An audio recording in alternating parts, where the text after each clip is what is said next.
يزال الخير حيا لا يزال إن في الدنيا سلاما وظلال أخبر الأيام أنها في وصال قم بنا وانظر. بسم الله الرحمن الرحيم. الحمد لله رب العالمين، وبه نستعين على أمور الدنيا والدين، وصلى الله وسلم وبارك على نبينا محمد وعلى آله وصحبه وسلم أجمعين. وبعد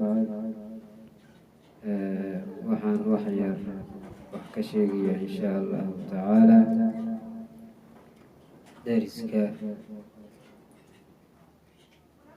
deriska wuxuu ka mid yahay waxyaabaha lagu galo naarta oo nabiga calayhi salaatu wassalaam wuxuu yidhi jannadu ma galo qof aan ka aamin noqonin deriskiisa dhibkiisa iyo shartiisa. qofka aan ka aamin noqonin deriskiisa, qofka isaga ah jannadu ma galayo, jannadu ma galo sida uu nabiga calayhi salaatu wassalaam inuu sheegay. marka waxaa la rabaa deriska in loo samafalo, la wanaajiyo oo aan la dhibin. dadka qaarkood waxay sameeyaan deriska waa ay dhibaan,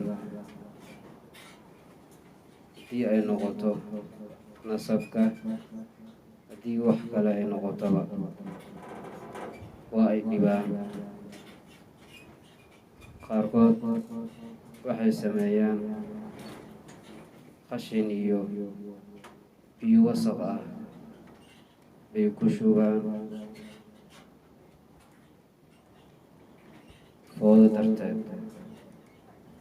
marka arrinta iyada ah lama rabo. saxaabiga la yidhaahdo abaadar,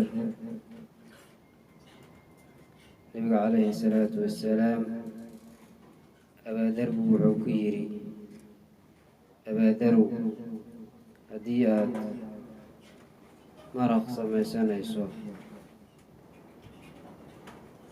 ku badi biyaha, oo waxaad ka warhaysaa oo aad ku dadaashaa deriskaaga. sidaas ayaa lagu yidhi abaadar. marka maxaa laga wadaa? waxaa la rabaa qofka haddii uu hilib karis ah samaysanayo inuu hilibka maraqa uu badiyo oo biyaha u badiyo si maraq badan uga soo baxo, kadibna deriska uu wax ka siiyo ayaa la rabaa. annaga waxaasi ma naqaano, ma ujeedaa? marka waxaa la rabaa qofka inuu biyaha uu badiyo si uu maraq badan meesha uga soo baxo oo deriska wax laga siiyo. in arrinta iyada ah la sameeyo. nabiga calayhi salaatu wassalaam waxa uu yidhi, ilaah baan ku dhaartay ma rumayn. markaasaa waxaa la yidhi, waa qofkaasi ee aan rumayn. markaasaa wuxuu yidhi nabiga calayhi salaatu wassalaam, alladii laa ya'manu jaaruhu bawaa'iqah, waa midka aan ka aamin noqonin shartiisa, deriskiisa aan ka aamin noqonin. waa qof oo aan deriskiisa ka aamin noqonin, oo intaa deriskiisa u dhibaya, oo qofka isaga ah weeye. ujeedaa nabiga calayhi salaatu wasalaam xadiis kale waxa uu ku yidhi man kaana yu'minu biاllahi walyowmi alaakhir falaa yu'di jaarah. qofkii yacni ilaahay subxaanahu watacaala rumaysan maalinta aakhirana rumaysan yuusan dhibin deriskiisa. ujeedaa marka xadiiska isagaana waxaa laga qaadanayaa qofku haddii uu ilaahay subxaanahu watacaala rumaysan yahay maalinta aakhirana inay dhacayso rumaysan yahay deriska ma dhibayo. laakiin hadduusan ilaahay subxaanahu watacaala iyo maalinta aakhiraba uusan rumaysnayn dee deriska uu dhibaya. ujeedaa waxaa weeye qof kasta oo ilaahay subxaanahu watacaala rumaysan maalinta aakhirana rumaysan waxaa weeye waa inuusan dhibin deriskiisa.